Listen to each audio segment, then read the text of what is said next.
along here should be fine. Easy for him to say. It wasn't his head, but the accelerometer worked fine. Now they wanted to test this one at the Golden Gate Bridge, just like the Myth. But security concerns meant they had to settle for a crane, 180 feet high. It's a strange combination of like sheer terror and delight. I'm not sure. I think my fascination is overriding my terror.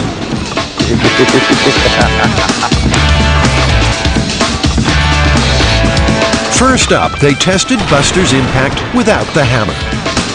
3, 2, 1, go!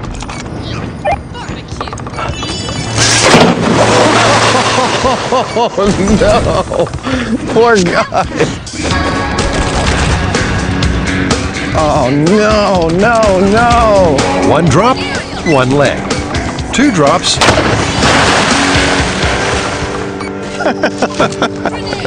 Two legs. Who'd have thought?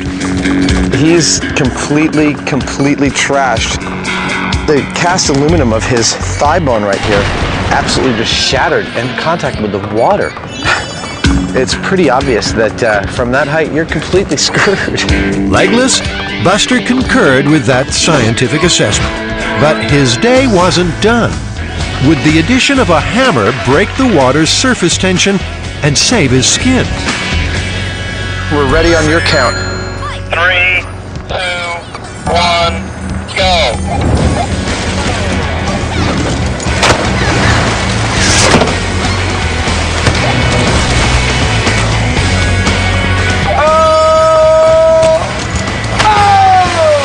In short, the hammer made no difference whatsoever. I'd say that's a good day's work. I want to get the hell off this crane. Well, I'll tell you, I never imagined that falling into water, which I knew was dangerous, would actually tear you limb from limb. I mean, it tore Buster's legs right off. Yeah, and then I had to spend a half a day on the weekend by myself out there with a clam rake finding the lower limb. I'm really glad you did. Well, for whatever good it did. How are you doing with the bone tests? Excellent, actually. I've got what I think is perfect arm bone material, both upper and lower, and I'm just about to do the final test on this roughly 3/4 inch poplar spar, which I think is going to make a perfect set of leg bones for him. Ah, that was perfect. This broke at exactly the same weight as the human femur. Yeah, it looks like Buster's new bones are going to be made out of poplar. And you know what this will tell us is, for instance, if I got launched 200 feet out of a culvert, whether or not that resulting landing would actually break any of my bones. Well, I think we already know the answer to that one.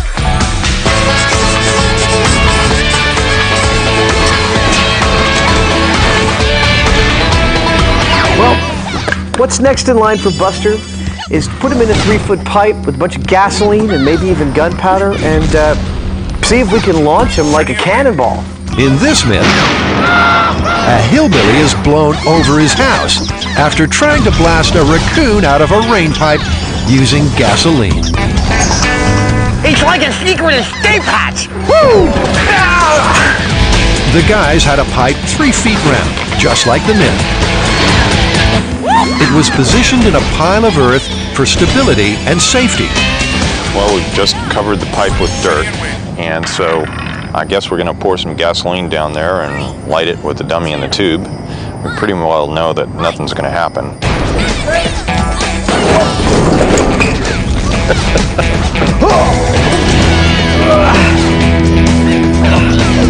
Just like the genius in the myth, Buster was positioned head first in the pipe, eyeballing the cranky raccoon. The raccoon's probably all the way at the very end, you know, up against like a steel grate or something like that. So he's probably like right here, trying to be as threatening as a raccoon soaked with gasoline can be. 5 gallons of gasoline should get this party started.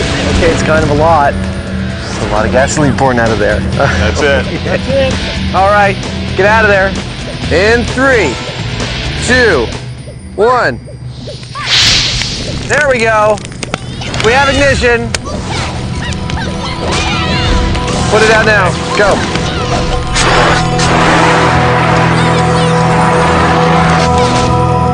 Well, that wasn't nothing at all. Let's see how our raccoon did. Oh. For those who like their raccoons deep fried. We replicated the myth, we got nothing. Now it's time to see what it takes to launch him out of that tube. So, scratch gas. If you really want to blow a hillbilly over a house, you need gunpowder. We're using 10 one-pound cans of the GoX black powder. That should give us a pretty good bang. And a sealed tube. Jamie's built this foam sabot so Buster would be tight in the pipe, like a bullet in a barrel. Oh, yeah.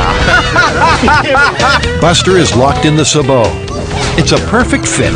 So that's the 10-pounder, isn't it? It's a 10-pounder. Don't look like much. Not until it goes off.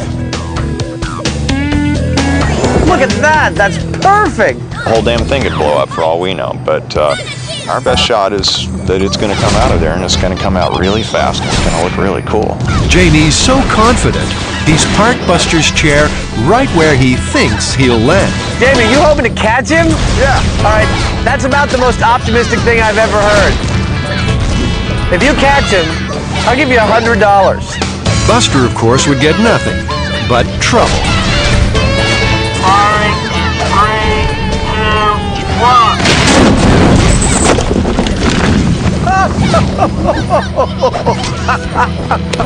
Oh my God! I almost made the chair. You almost made the chair. Oh.